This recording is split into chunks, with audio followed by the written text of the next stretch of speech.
Sébastien Chenu, bonjour, merci Bonjour, d'être avec nous ce matin sur France Info TV. Je voudrais vous proposer de regarder cette une de nos confrères de Libération. Elle va s'afficher à l'écran et vous faire réagir juste après. Voilà, vous la voyez, approuvée par Marine Le Pen, donc cette nomination du nouveau Premier ministre Michel Barnier. Est-ce que vous pouvez nous dire à quoi joue le Rassemblement national ?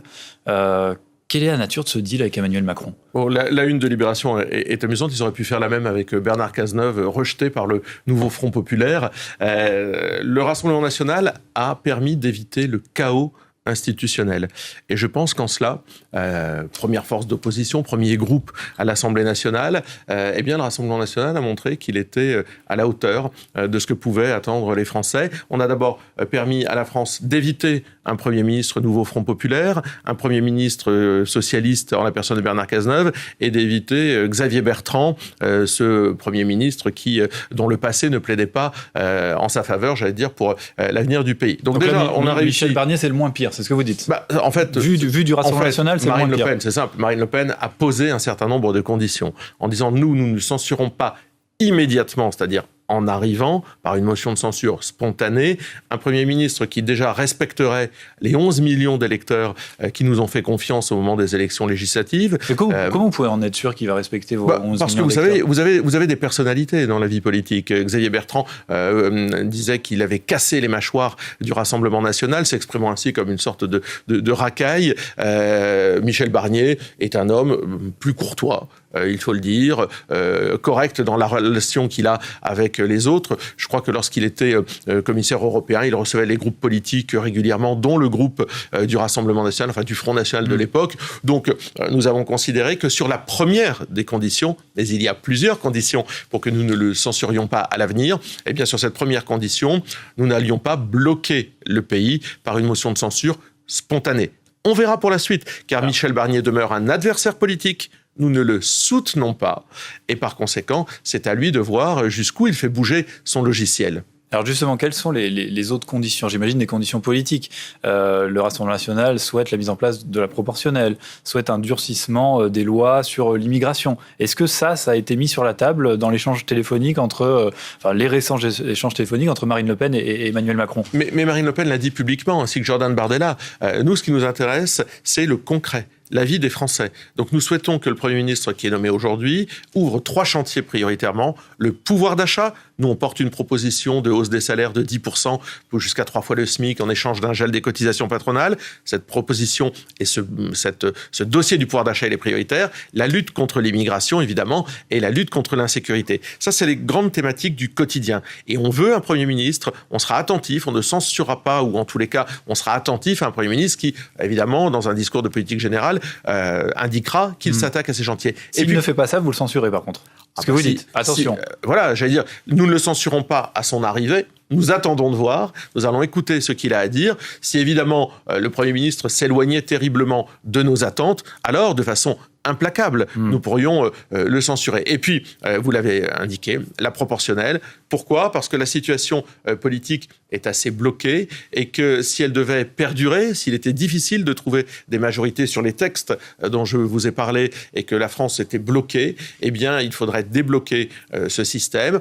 Le président pourrait dissoudre, mais il faudrait installer la proportionnelle pour ne pas retrouver la même situation. En cela, nous demandons aussi au Premier ministre d'ouvrir le dossier de la proportionnelle. En ne censurant pas Michel Barnier, en tout cas en promettant au chef de l'État de ne pas le censurer dans l'immédiat, est-ce que vous ne trompez pas là vos électeurs, les électeurs du Rassemblement national qui, eux, ne se retrouvent pas du tout dans la politique de Michel Barnier ? Michel Barnier, par exemple, sur l'Europe, c'est un européiste. Vous défendez pas du tout les mêmes choses au niveau de l'Union européenne. Est-ce que, aujourd'hui, je me mets à la place d'un électeur du RN, est-ce qu'il comprend vraiment votre stratégie ? Je viens de vous dire, Michel Barnier demeure un adversaire politique. Nous ne le soutenons pas. C'est ce que je vous ai dit. Mais de toute façon, à partir du moment où nous ne sommes pas, nous, Rassemblement national majoritaire, il allait bien avoir un Premier ministre qui allait être nommé. Il a été nommé. Il n'allait pas avoir nos couleurs et nos options politiques. C'est le cas. Donc, à minima, nous avons indiqué au chef de l'État, et nous le disons publiquement, à minima, voilà les sujets sur lesquels il faudra s'engager. Comme c'est un adversaire politique, comme nous avons des exigences particulières, eh bien, nous allons le traiter comme un adversaire politique, mais sans faire basculer le pays dans le chaos que voudrait voir arriver, effectivement, l'extrême gauche qui ne rêve que de grands soirs, de chaos, de manifs et de France bloquée. Alors, Sébastien Chenu, vous avez parlé de conditions. Donc, la condition, le fait que finalement Michel Barnier soit respectable et respecte le Rassemblement national, en tout cas jusque-là. Vous avez parlé de conditions politiques, la proportionnelle, l'immigration. Est-ce qu'il y a eu aussi des postes qui ont été négociés? Alors, vous allez me dire, oui, on n'en est pas là, la politique, c'est pas toujours une histoire de postes. Néanmoins, il y a un nom qui circule, le nom de David Lisnard, le maire de Cannes, maire LR de Cannes, avec lequel vous entendez plutôt bien, côté RN, la politique qui est menée, en tout cas dans sa ville, notamment d'un point de vue sécuritaire, vous convient plutôt. Est-ce que ce nom a été dealé? On l'entend, notamment le nom de David Lisnard pour Beauvau. 0 poste dealé, on n'est pas le DRH d'Emmanuel Macron. Il a eu suffisamment de mal à trouver un Premier ministre.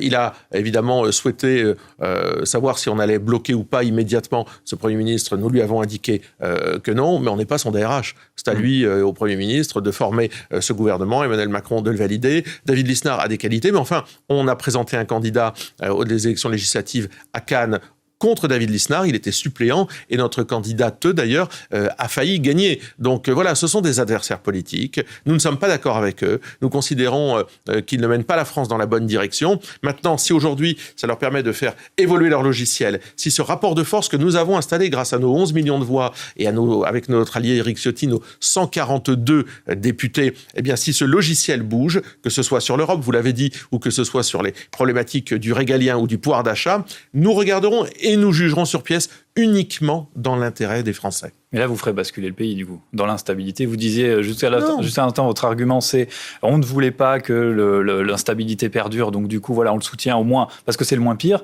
Mais si ça ne vous convient pas comme politique, vous ferez basculer le pays. Monsieur, c'est pas très cohérent comme argument. Ce qui est cohérent, c'est de ne pas bloquer les institutions, permettre à la France de se doter d'un Premier ministre. C'est chose faite. Et encore une fois, le Rassemblement national a permis d'éviter ce chaos. Demain, ce Premier ministre va mener une politique. Cette politique, si elle va dans le bon sens, nous sommes capables de soutenir une politique qui irait dans le bon sens. Je doute que Michel Barnier fasse une telle révolution culturelle. Si jamais il allait dans ce que nous jugeons être le mauvais sens, nous serions là pour le traiter. Un mot sur cette passation de pouvoir hier qui était atypique, on va le dire, entre Gabriel Attal, le sortant, et le nouveau Premier ministre Michel Barnier. Je propose qu'on regarde ces images. Gabriel Attal, en fait, a déambulé après dans les rues de Paris regardez, on les voit à l'écran, entre la rue de Varennes, Matignon et l'Assemblée nationale pour rejoindre ses troupes du côté de l'Assemblée. On avait l'impression que finalement, hier, c'était Gabriel Attal, le nouveau Premier ministre.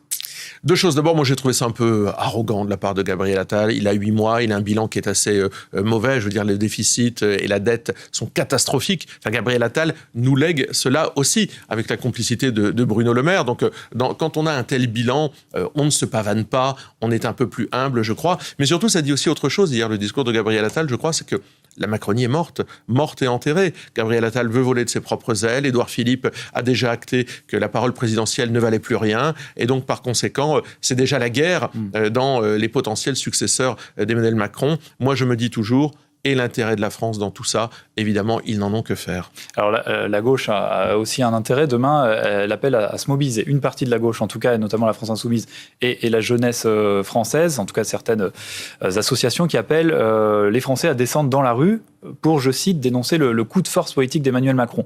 Est-ce que ce sont des gens totalement irresponsables ou est-ce que finalement vous arrivez à les comprendre? Je rappelle quand même que le nouveau Front Populaire est arrivé en tête de ces élections législatives, d'une courte tête certes, mais il est arrivé en tête. Est-ce que vous arrivez à vous mettre à leur place ou vous dites non, c'est totalement irresponsable, c'est inadmissible qu'ils descendent dans la rue?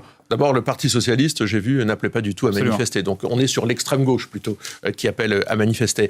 C'est quand même bizarre de manifester contre des élections. Voilà, je pense qu'en fait, quand ils n'ont pas une manifestation par semaine, ils sont un peu frustrés, l'extrême gauche. Donc, c'est leur manif de la semaine. Tout ça ne change à rien. C'est comme lorsqu'ils avaient, vous savez, tapé sur des casseroles contre la réforme des retraites. Il fallait voter. Nous, on avait voté, on avait demandé un vote, ils l'avaient bloqué. Donc, qu'ils soient plutôt utiles au pays que plutôt se faire plaisir à eux-mêmes. Merci Sébastien Chenu, bonne journée à vous.